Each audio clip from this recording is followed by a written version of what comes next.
వాళ్లను అరెస్టు చేయటం జరిగింది.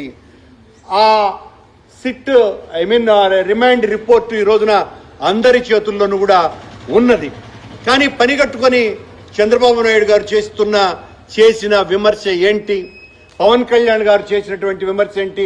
పవన్ కళ్యాణ్ గారు అయితే మరింత ముందుకెళ్లి ఆయన తిరుపతిలో పవనానంద స్వామి వేషం వేసుకొని వచ్చి తిరుపతి నడివీధిలో ఒక పెద్ద బహిరంగ సభలో సనాతన ధర్మ పరిరక్షణ కోసమని నేను నడుం బిగించాను అని ఆ కాషాయ ధారణ చేసి కొండలో ఇంత లడ్డూను అపవిత్రం చేసినటువంటి నీచులు అని మమ్మల్ని తిడుతూనే ఆ రోజున శ్రీరాముని ఆలయ అయోధ్య రాముని ప్రారంభోత్సవం రోజున టీటీడీ పంపించినటువంటి లడ్డులో ఆవు కొవ్వు పంది కొవ్వుతో తయారు చేసినటువంటి లడ్డూలు పంపించినారు అని సాక్షాత్తు పవనానంద స్వాములైనటువంటి డిప్యూటీ సీఎం గారు ప్రవచించినారని అలా ఆయన ఆ కాషాయ ధారణలో స్వాముల వారి వేషంలో వచ్చినారు. కానీ దానికి సంబంధించినటువంటి నెయ్యిని ఆ లక్ష లడ్లను సరఫరా చేయటానికి ఉత్పత్తి చేయటానికి కావలసిన నెయ్యిని ఇచ్చినటువంటి వ్యక్తి 30 లక్షల రూపాయలు ఈరోజు చంద్రబాబు గారి బోర్డులో టీటీడీ బోర్డులో ఉన్నటువంటి అంటే బిఆర్ నాయుడు గారు చైర్మన్గా ఉన్న బోర్డులో ఉన్నటువంటి సౌరభ్ బోరా అన్నటువంటి బాంబేకి సంబంధించినటువంటి పాలక మండలి సభ్యుడు ఆ నెయ్యిని సరఫరా చేశారు. మీరు వెంటనే మీ మాట నిజమైనప్పుడు ఆ బోరాను అరెస్ట్ చేయాలా? అవునా కదా? కల్తీ నెయ్యి, ఆవు కొవ్వు పంది కొవ్వును సరఫరా చేసిన లడ్డులను పంపించినారు అని అంటే ఖచ్చితంగా ఆయన్ను కదా మీరు అరెస్ట్ చేయాలా? మీ దగ్గర ఏమైనా రుజువు ఉందా? ఏమీ రుజువు లేకపోగా ఎంతో భక్తితో ఆయన 30 లక్షల రూపాయలు ఇచ్చి ఆ లడ్లకు నెయ్యిని సరఫరా చేస్తే మీరు మొత్తం వైసీపీ ప్రభుత్వం మీదనే దాడి చేయటం జరిగింది. ఎక్కడా కూడా మేము ఆరోపణ చేస్తాం, వైసీపీ వాళ్ళు తుడుచుకోవాలా. చంద్రబాబు గారు, పవన్ కళ్యాణ్ గారు, మీరు కళ్ళు మూసుకుంటే లోకమంతా చీకటైపోదు. మీరు అబద్ధం చెబితే అది మొత్తం అంతా లోకం నమ్మదు. ఈ నిజాన్ని తెలుసుకోవాల్సిన అవసరం ఉన్నది. మీరు ఎక్కడ చిన్న పొరపాటు కూడా చేయకుండా మా ప్రభుత్వంలో, మా పాలనా కాలంలో జగన్మోహన్ రెడ్డి గారి నేతృత్వంలో అత్యద్భుతమైనటువంటి పాలన టీటీడీలో సాగింది.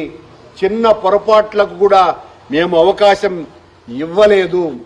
ఇంకా చెప్పాలంటే తమాషగా ఒక బ్రాహ్మణోత్తముడికి ఎవరో భూస్వామి పూజలు చేసినందుకు ఒక మేకను బహుకరించినారట. దారిలో దొంగలు 3 కనపడి, ఏం స్వామి కుక్కను పట్టుకొని పోతాండావే అని ఒక దొంగ, కాదు యా మేక అన్నాడు. ఇంకొక దొంగ ఆ తర్వాత, ఏం స్వామి కుక్కనే పట్టుకుపోతాండావే? ఏంది నేను కుక్కను కాదు కదా మేకను కదా తీసుకుపోతా ఉండేది అని. లేలా నువ్వు కుక్కనే తీసుకుపోతా ఉండేదని. అయినా స్వామి ఎత్తుకొని పోతా ఉన్నాడు. తీసుకొని పోతా ఉంటే మళ్ళీ 3వ దొంగ కనపడాడు. కనపడి, స్వామి ఏంది కుక్కను పట్టుకుపోతాండవే? కాదు బా మేక కదా అని. మేక అడిగా, మేక కుక్క కదా అంటే, ఏమైనా నిజమేనేమో మేకేనేమో అని ఆ మేకను దొంగకి ఇచ్చినాడంట. అట్లా మేము వైసీపీ లడ్డూలో కల్తీ చేసింది అని ఆ వీర చోర శిఖామణుల శిష్యుల మాదిరిగా తెలుగుదేశాన్ని మోస్తున్నటువంటి ఈ సోషల్ మీడియా లేకపోతే ప్రసార మీడియాలు ఆ మేక కాదు ఇది కుక్క అని తిరుపతి లడ్డూను గురించి వాళ్ళు ప్రచారాలు చేస్తున్నారు.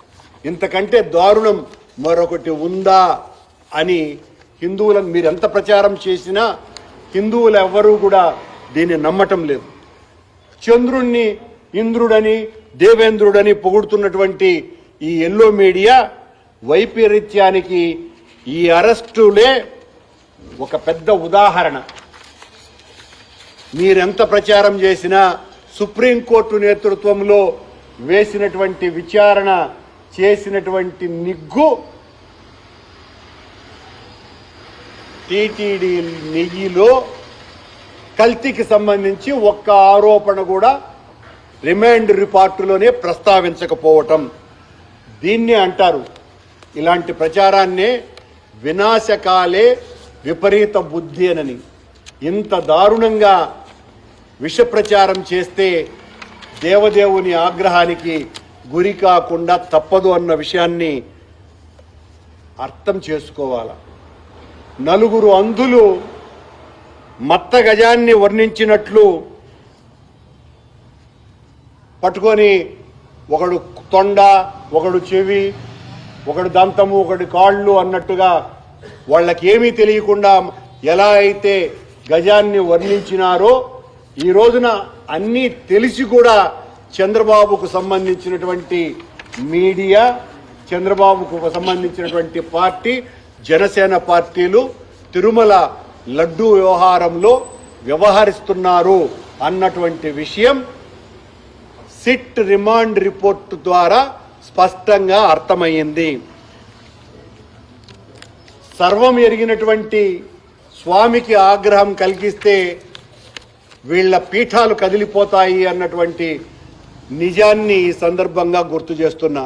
చంద్రబాబు గారికి కానీ పవన్ కళ్యాణ్ గారికి కానీ, మీరు మా మీద రాజకీయ పరమైనటువంటి ఆరోపణలు ఎన్నైనా చేయవచ్చు, ఇది రివాజుగా మారింది కాబట్టి. కానీ మా మీద దాడి చేయటానికి వెంకటేశ్వర స్వామిని వాడుకోవటము అన్నది చాలా ఘోరమైన పాపము, నేరము, దుర్మార్గము.